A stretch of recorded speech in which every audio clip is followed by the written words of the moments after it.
सनातन धर्म में ब्रह्म मुहूर्त में जाग जाने के बाद अपने हाथों के दर्शन करने का विधान किया गया है।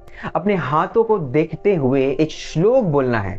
कौन सा है वो श्लोक, क्यों बोलना चाहिए ये श्लोक और क्या है इस श्लोक के पीछे की साइकोलॉजी, आइए जानते हैं। वो श्लोक ये है, कराग्रे वसते लक्ष्मी कर मध्य सरस्वती कर मूले स्थितो ब्रह्मा प्रभाते कर दर्शनम। इसका मतलब है अपने हाथ के अग्रभाग में लक्ष्मी का निवास है, हाथ के मध्य भाग में विद्या देने वाली सरस्वती का निवास है और हाथ के मूल भाग में बुद्धि के दाता ब्रह्मा का निवास है। इसलिए सुबह के समय में अपने हाथों के दर्शन करने चाहिए। अब आइए इस श्लोक के पीछे की साइकोलॉजी क्या है वो समझते हैं। मानव जीवन की सफलता के लिए पैसा, नॉलेज और विजडम, इन तीनों की आवश्यकता होती है। अगर इन तीनों को हासिल करना है तो मेहनत करनी होगी, कर्म करने होंगे और कर्म हाथों से ही होते हैं। हाथ ये कर्म और पुरुषार्थ के प्रतीक है। इसलिए वेल्थ, नॉलेज और विजडम, इन तीनों को अपने हाथ में ही देखना है। इस श्लोक का उच्चारण करते हुए जब हम अपने हाथों को देखते हैं तब हम अपने सबकॉन्शियस माइंड की कंडीशनिंग कर रहे होते हैं कि विजडम, नॉलेज और वेल्थ हमें अपने बलबूते पर अपने एफर्ट्स लगाकर ही कमाने हैं। इस श्लोक को अगर और गहराई से समझा जाए तो इसका मतलब ये भी निकलता है कि विजडम, नॉलेज और वेल्थ एफर्ट्स लगाने के बाद ही मिलते हैं। बिना एफर्ट्स के ये हासिल नहीं किए जा सकते। फॉर एग्जाम्पल, अगर हमें पर्टिकुलर सब्जेक्ट का नॉलेज चाहिए तो पढ़ना होगा, उस पर्टिकुलर सब्जेक्ट का नॉलेज रखने वाले क्रेडिबल व्यक्ति को सुनना होगा। नॉलेज को हासिल करने के लिए अपनी टाइम और एनर्जी को हम इन्वेस्ट करते हैं, तब ही टाइम और एनर्जी को इन्वेस्टमेंट के रिटर्न में नॉलेज मिलता है।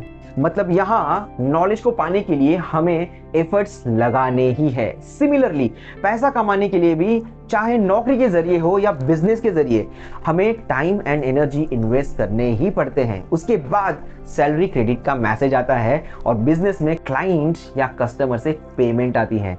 मतलब पैसे कमाने के लिए भी हमें एफर्ट्स अपने लगाने ही है। विजडम के बारे में समझे तो विजडम आती है अच्छी संगत में रहने से, महापुरुषों के कैरेक्टर को पढ़ने से, उनके जीवन को जानने से। मतलब इस केस में भी हमें टाइम और एनर्जी इन्वेस्ट करने ही है, जिसका रिटर्न हमें विजडम के फल में मिलता है।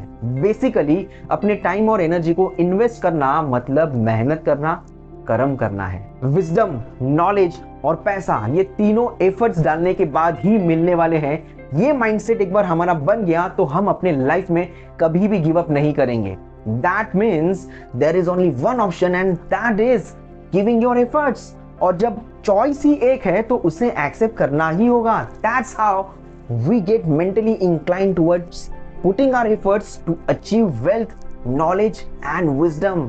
ये है इस श्लोक की साइकोलॉजी जो हमें कर्मठ बनाती है, अपने कर्मों पर विश्वास रखने को कहती है। सनातन धर्म में अपने जन्मभूमि को स्वर्ग से भी श्रेष्ठ स्थान दिया गया है। इसी को ध्यान में रखते हुए अपने हाथों के दर्शन के बाद मातृभूमि का वंदन करने का विधान किया गया है। कौन सा है वो श्लोक जो हमें भूमि वंदन करते समय बोलना चाहिए, आइए जानते हैं। वो श्लोक है, समुद्र वसने देवी पर्वतस्तन मंडिते विष्णु पत्नी नमस्तुभ्यम पाद स्पर्शम क्षमस्व में। इसका मतलब है, हे समुद्र रूपी वस्त्रों वाली पर्वत रूप स्तनों से मंडित विष्णु पत्नी, मैं आपको प्रणाम करता हूँ, आप मेरे चरण स्पर्श को क्षमा कीजिए। आदि देविक दृष्टि से लक्ष्मी की तरह धरती को भी विष्णु भगवान की पत्नी कहा गया है। विष्णु भगवान को हम परम पिता मानते हैं तो इस नाते से धरती भी हमारी माँ हुई। सनातन धर्म का हर चीज को देखने का जो दृष्टिकोण है वो विशाल है। मनुष्य को जिंदा रहने के लिए बेसिक चीजों की जरूरत है, जैसे कि पानी, सूर्य और चंद्र प्रकाश, ऑक्सीजन, खाने के लिए फल, अनाज। ये सारी चीजें धरती के अलावा किसी दूसरे प्लेनेट पर नहीं मिलती। कुछ ना कहकर भी धरती मनुष्य से बहुत कुछ कहती है। वो मनुष्य से कहती है, बेटा तेरे पालन पोषण के लिए जो तुझे चाहिए वो सब मेरे पास है, तू मुझसे ले ले। एक तरीके से धरती हमारा पालन पोषण ही तो कर रही है। और इसी विशाल दृष्टिकोण से सनातन धर्म ने धरती को माँ कहा है। एक बेसिक अंडरस्टैंडिंग होती है कि गलती से अगर हमारा किसी को धक्का लग जाता है या किसी को हमारा पैर लग जाता है तो हम उसे तुरंत सॉरी बोलते हैं। ये है एटिकेट्स एंड गुड मैनर्स। तो धरती माता जिसने हमें हमेशा धारण किया हुआ है, हमारा पालन पोषण किया है, उसे हमारे चरणों का स्पर्श होता है हमेशा होता है, तो क्या हमें उसे सॉरी बोलना नहीं बनता? बिल्कुल बनता है। इसलिए श्लोक में कहा गया है, पाद स्पर्शम क्षमस्व में, मेरे चरणों का स्पर्श आपको होता है इसलिए मुझे क्षमा कीजिए। And that's how we become down to earth at mental level.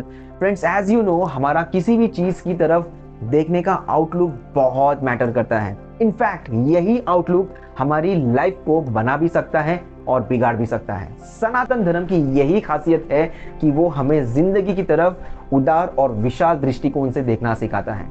इतनी बड़ी सीख देने वाले सनातन धर्म के शास्त्राकारों को शतश नमन।